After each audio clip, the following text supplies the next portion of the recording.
Thank you for joining us today on What's Up Prince William. Today we have Rich Anderson, a native of Virginia, a retired Air Force colonel, and a former Virginia legislator.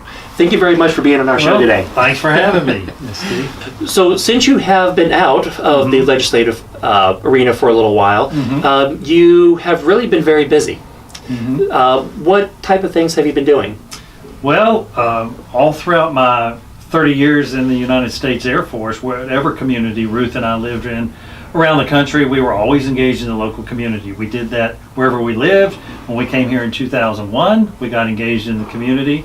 And then when I retired from the Air Force in 2009, made a decision to run, it was just a natural progression. It was just a logical next step for me.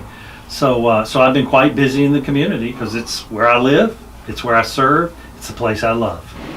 And so what kind of organizations are you involved with?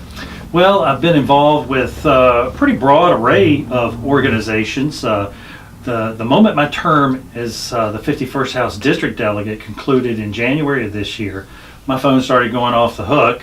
Organizations asking me to serve on their board, and I agreed to serve on a dozen different boards, which has kept me pretty busy. In fact, it's spread me a little thin, but it's kept me involved in the public life of Prince William County, and I've enjoyed it thoroughly.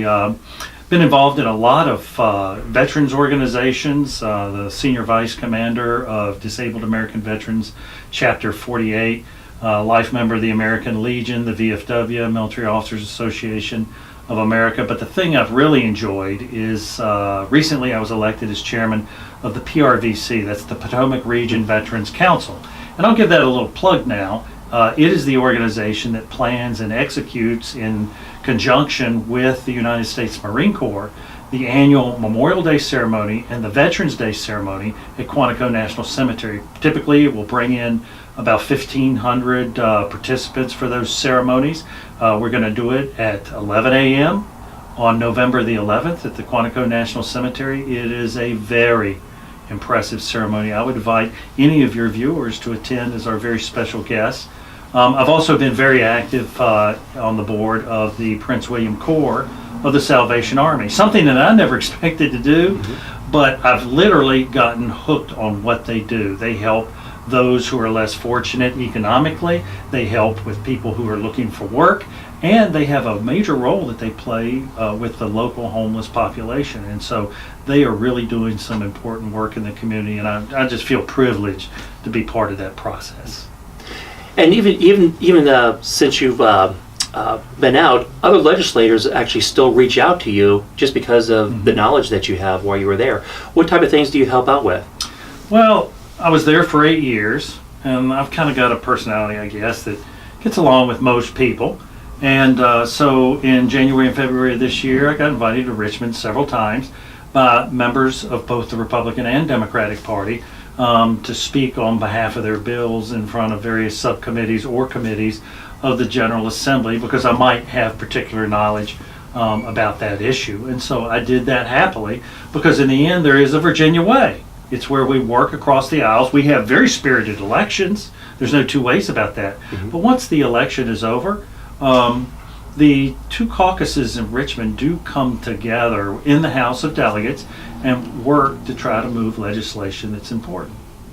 So I enjoy doing it. So just because I'll say you're not in the political arena, that doesn't mean that you're not very active in the community and what goes on with our neighborhood and our state.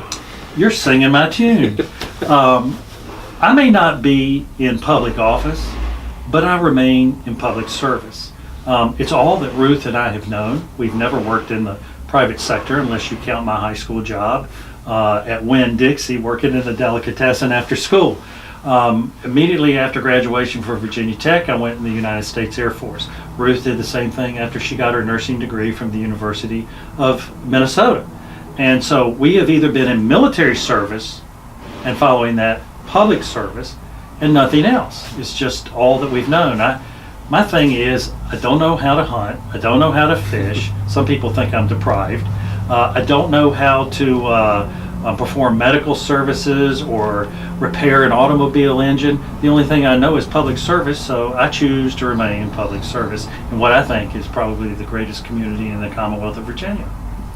Well, we really do appreciate your service in the military and your service outside of the military, and we really appreciate that you keep involved with our community.